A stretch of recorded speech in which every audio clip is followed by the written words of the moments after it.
So, hello everybody. My holiday is coming to an end, but we had a great time visiting my good friend Behat and his wife, with whom I do the Border Machine project.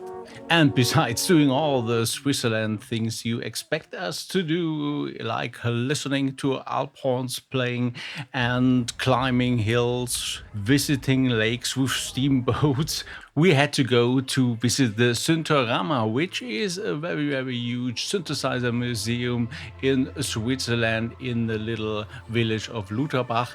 And it's opened every first Saturday in the month from 10 a.m. to 4 p.m.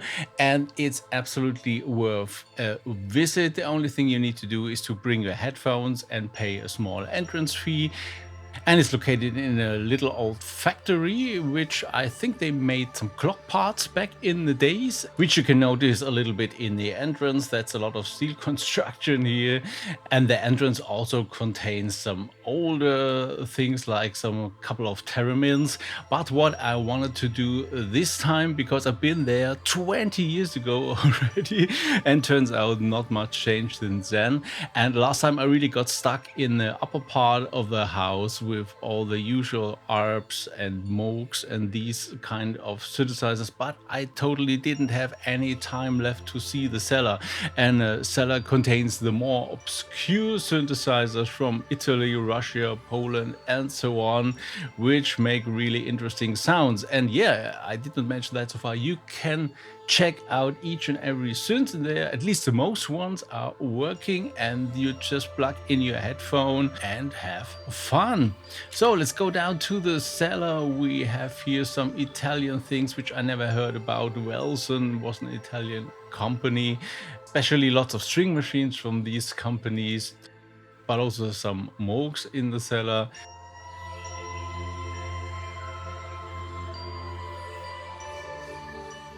Kruma and so on. And I really like this little pitch bender, which goes back to the original position automatically but slowly.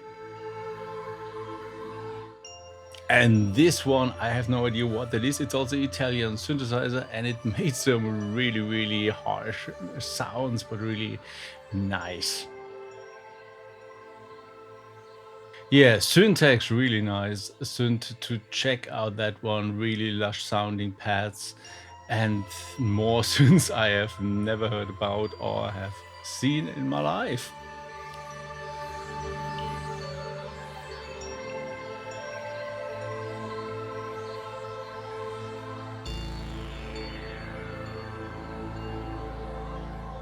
Yeah, and it's especially fun in the Roland room, which contained also some nice rack synthesizers, which sadly were not connected. I would have loved to check them out as well, but I really fell in love again with the Roland D50, which sounds really nice. I checked out all the synths in that section, the 106 and the Uno 6 as well.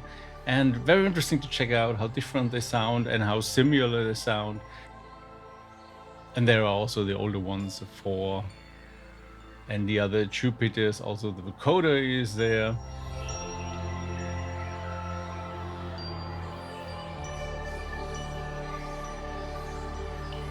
And then on the other side of the room, you have all the SH models ready to go.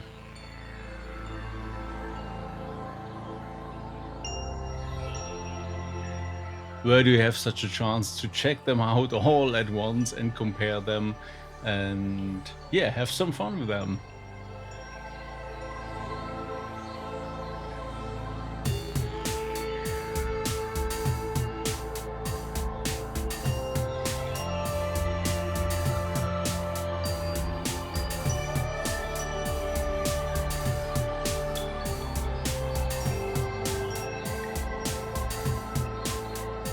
And after that, it was already time for a lunch break. And just opposite of Synthorama, there's a really nice local restaurant where we got some good rösti with some egg and ham, and absolutely a tip to go there if you are in Luterbach.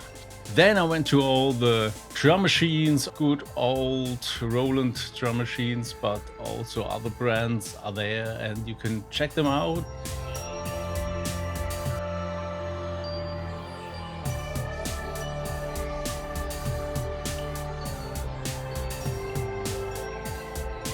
all the Roland TR models, but also the DMX, which I never played before, and I really could make a rhythm going without reading any manuals. So totally a pro for these devices. But there's also FM section of Yamaha, also those musical computers they had in the days, sadly not connected. And also sadly the rack versions were not connected, which I would have loved to check out. More obscure synths in the cellar. But also lots of old Korg, so Korg, Sigma and Delta options. It's interesting to see when there was a cross between the more home origin oriented models and then the, in air quotes, real synthesizers, and especially the models who had both of these options are very interesting to listen to. And then I had only 1/2 hour left to have a quick rundown through the upper part of the house to see the more common things like PPGs, wasps, and all your sequential devices and Moog devices.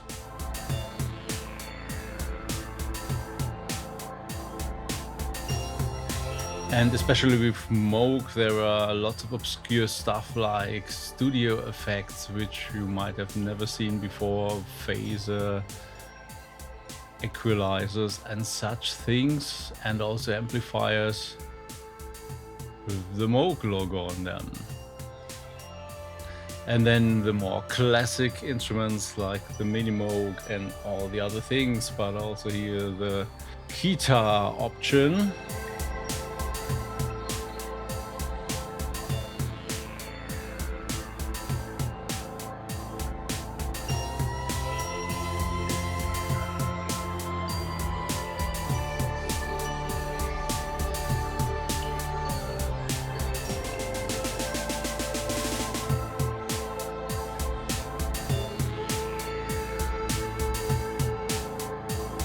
And your Oberheims.